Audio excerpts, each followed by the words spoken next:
How's it going, everyone? Welcome to Ethan's Movie Reviews. In this, I'll be taking a look at some films, well-known or obscure, classic or modern, and stating my opinions about them by ranking them on a scale of 1 to 10. Since February is Black History Month, I'm going to be taking a look at a film that honors the African-American community in some way or another. So for our inaugural edition, I'm going to be looking into Disney and Pixar's film, Soul. Without further ado, let's get right into it. This film was originally intended to have a theatrical release on June of 2020, but due to chaos ensuing over a certain then-novel disease, it was delayed to the 2020 holiday season and moved to a streaming debut. It was eventually released on December 25th, 2020 as a Disney Plus original and in select theaters where the service was unavailable. The film has a running time of 1 hour and 40 minutes and has been rated PG by the MPA for thematic elements and some language. Now let's take a look at the film's premise. This film focuses on Joe Gardner, voiced by Jamie Foxx, a middle school teacher with a passion for jazz. He finds himself in an accident that separates his soul from his body and is transported to the youth seminar, where souls get their personalities.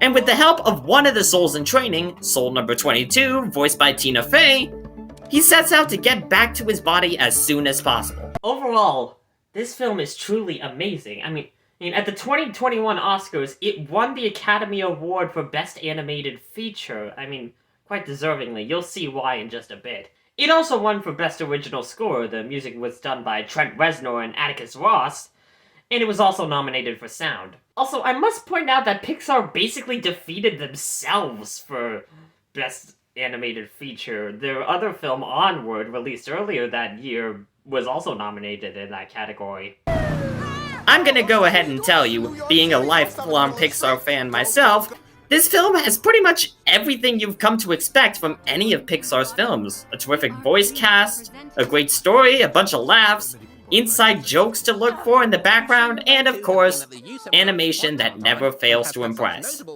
Speaking of the animation, I find it to be kind of a unique blend between traditional 2D animation in the form of the youth seminar counselors and Pixar's typical 3D animation.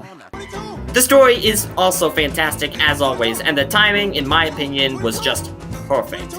This film was released in a time where blacks have been getting a lot more attention in the national news than they otherwise would have, and his story just so happened to come almost at that level of respect to the black community. As a side note, I know that this film has received some criticism for whitewashing in the alternate language versions, but I did not listen to those alternate tracks at the first viewing. Prepared 22. Overall, this film is certainly an excellent watch, so for these reasons, among others, I would give Soul a perfect 10 out of 10. This concludes our first edition of Ethan's Movie Reviews. Feel free to make suggestions for another film to review in the comments below. If you like what you saw, please subscribe and click that bell for notifications. Take care, stay safe, and I will see you next time.